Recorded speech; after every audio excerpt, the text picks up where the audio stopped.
Now, I grew up in Austria. I'm very aware of Kristallnacht, or the Night of Broken Glass.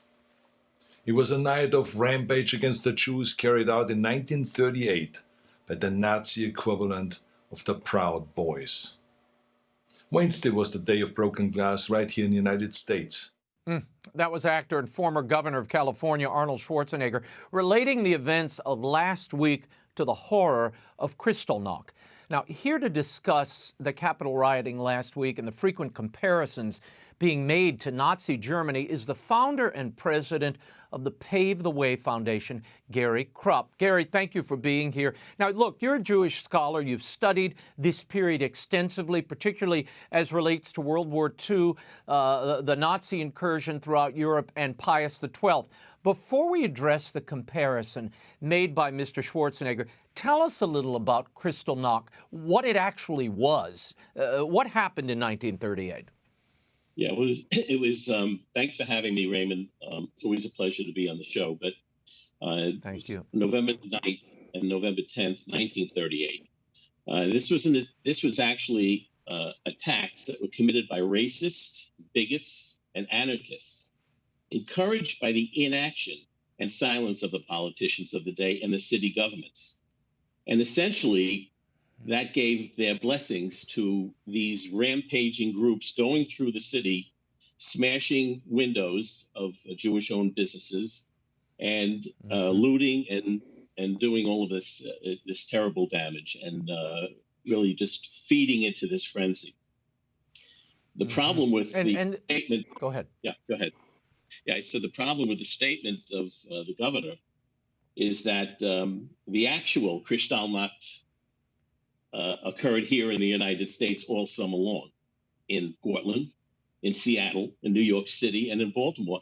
Actually, the definition of it, you had inaction by the city, inaction by the politicians, rampaging groups of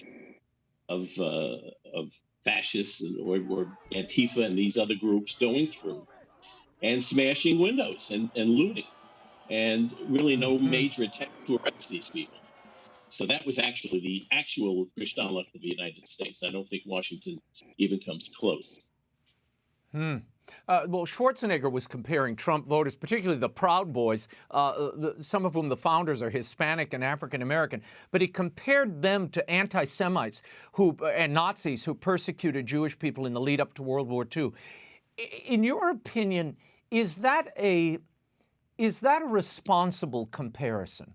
In your opinion? I absolutely not. It is not. This was not something that was aimed at certainly at the Jewish people that we had during the Nazi period. But the Proud Boys. This is not. I'm not really that familiar with the group, to be honest with you. We stay very apolitical with Pave the Way, and we try to stay away from these situations. But absolutely, it's a very, very bad comparison. I would say Antifa. But other groups may very well fit that category. But as I said, I think that's an unfair comparison. Also this week, President-elect Joe Biden weighed in on the rioters, and Senators Cruz and Hawley. He used this increasingly common racism, Nazi Germany analogy. And I'm concerned about the way this is moving through the body politic and becoming normalized. Listen to this. Bunch of thugs, insurrectionists, white supremacists, anti-Semites.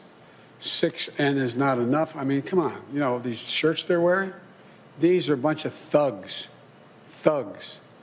And they're terrorists, domestic terrorists. Should Senator Cruz or Senator Hawley resign? I think they should be just flat beaten the next time they run. I think the American public has a real good, clear look at who they are. They're part of the big lie. The big lie. I was being reminded by a friend of mine, and maybe you were with me, I can't recall, when we were told that, you know, Goebbels in The Great Lie, you keep repeating the lie, repeating the lie. Gary, your thoughts on that? You've spoken and written about this tactic at length in regards to the Vatican in your research on Pius XII. What are we seeing here? Well, unfortunately, all of the promises made during the campaign, which we're hearing from this, is healing the country and bringing the country together. And remarks like this are definitely not doing that. again, they keep dividing us and separating us, and it's a very, very sad situation. I really wish that they would tone down this language and start healing the country and bringing us together.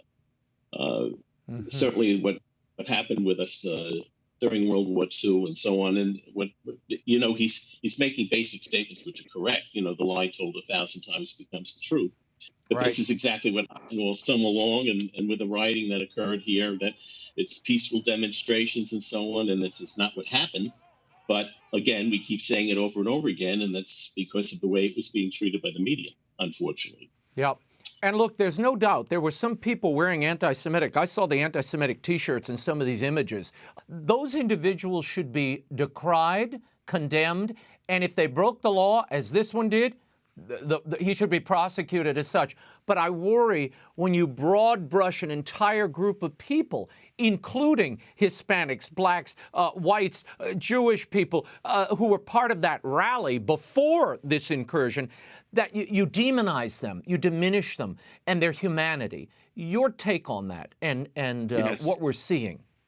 You're 100% right. And again, this is a terrible effort to divide us. All this is doing is dividing us. And every time you bring up one group versus another group and so on, it serves a very, very bad agenda. We have to start healing the country. We have to start ending these conflicts between groups and so on. That's what was promised to us with this election, that we really need to do this. And there's during the war, there was a Lutheran theologian, Dietrich Bonhoeffer. I'm sure you're aware of who he was. Yes. And what he said was he was an anti-Nazi, and he was actually hanged by the Nazis in 1945. But Bonhoeffer said something. He said that when we're talking about a lot of these governments and politicians that are silent during these really bad times, and then now they're saying things to further instigate problems, he said that silence in the face of evil is itself evil. God will not hold us guiltless. Not to speak is to speak. Not to act is to act. And this is what we see happening here. And it seems to be getting worse and worse. And what we have to do is start healing, start bringing the groups together, stop with these divisive remarks and all they are, they have their own political agendas, and it's a very, very distressful thing because, it's, a lot of this stuff goes back a long, long time to an effort that was made. This is actually, and I had mentioned this once before, that many times, that over the last 60 years, there has been a major attempt to destabilize and to demoralize this country by the KGB then, now the FSB. And, we discovered this during the Pius XII research that we were doing. Really? After all, oh, yes, that 1950, he died in 1958. 1963, we saw the Russians act to destroy his reputation, and very, very effectively. And through that, we found this one man, and I'm urging all of your listeners to Google this guy. His name is Yuri Bezmenov, Bezmenov. Yuri Bezmenov was a high-ranking KGB agent who defected in 1970 to the United States. He gave a 1984 interview about how the KGB at that time, and now the FSB, is working to destabilize this country. And this has been going on for over 60 years. And it impacts everything.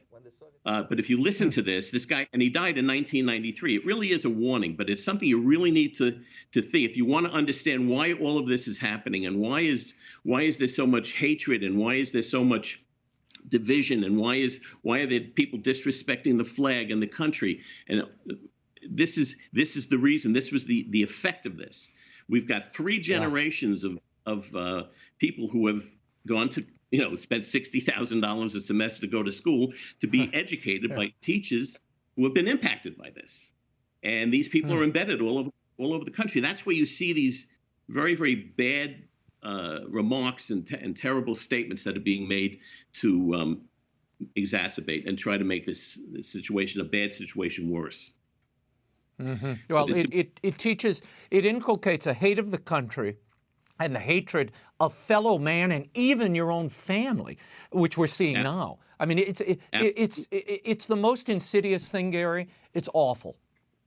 And if you listen to the interview, 1984 interview, he's telling you, he says, look, this has been going on for years. And the interviewer says, how can we stop this? He said, you would have to start right now, and it's going to take you 40 years to get 2 generations of patriotic-minded students and so on to rebuild the country. Now, when I went to school, I'm 73 years of age. I went to school. I said the Pledge of Allegiance every day. We'd have assembly, and we would say the Psalms in a public school. And we would have this respect. Believe it or not, we have schools today that these kids don't even know what the Pledge of Allegiance is. And then you see some of these actions where they're disrespecting the flag and so on. And this is the effect of the destabilizing and demoralizing of this country by, at that time, the Russians, the KGB and the FSB. And by the way, when he talks, he mentions this. He said that 85% of their budget for espionage is based on this exact process of destabilizing and demoralizing their enemy. And they do it effectively. Wow. They're chess players, very, very, very, very smart. It's just Gary, last year, the Vatican announced it had reopened its archives to scholars just as the pandemic shut them down. But not without controversy. There was an eruption when a few documents were released out of context. What's the current status of the archives vis-a-vis that World War II period? And what do you predict will be found there regarding the efforts of Pius XII on behalf of the Jewish people? Well, first of all, we found that the archives are open now. I spoke to them yesterday, actually. They are, with restrictions and number of people that can go into the archives. But what happened was there was one little document which was already known that was blown up by a critic of Pius XII, and it went all over the place, all over the world and so on. And it was absolutely repudiated by the scholars that we have dealt with, Professor Napolitano, Professor Johann X. And what's happening now is that, for example, the archivist for the Historical Archives, the Secretary of State, Professor X, right, had he just wrote a very, very complex book on Pius XII and the Jews and all of the work that the Pope had done to save Jewish lives. And this is because he knew, as the archivist for many archives, he had all of these documents, but he couldn't release them. Right. He couldn't speak about them until the embargo was lifted. It is coming up. Everything is happening now. We're very, very positive. And I have to point something out. We're not real scholars, and we're not experts as much, as some may think we are. But what we did, in which a lot of these so-called historians did not do, is that we went to different dioceses. We went to Assisi, Campania. We went to Austria, to Vienna, went to different dioceses, and we went into their archives, and we asked to see wartime documents. We found tens of thousands of wartime documents before the archives were open, free to learn about this. And some of them are very, very effective, especially the actions of Pius XII on October 16, 1943, where the invasion of the Jewish ghetto and the arrest of the Jews, where he acted immediately to end the arrest at 2 o'clock the same day they started, and then proceeded to hide and request hiding the Jews, which were actually up to 12,000 in Rome, throughout Italy and throughout all of the ecclesiastical houses. We have proof of this. And this came from little individual archives. For example, an Augustinian nun, we have a handwritten diary entry in October of 1943, which says, we were asked by the Holy Father to protect the Jews and name the Jewish people that they took in. Handwritten. These documents and this information has been available for decades, but nobody has bothered to look.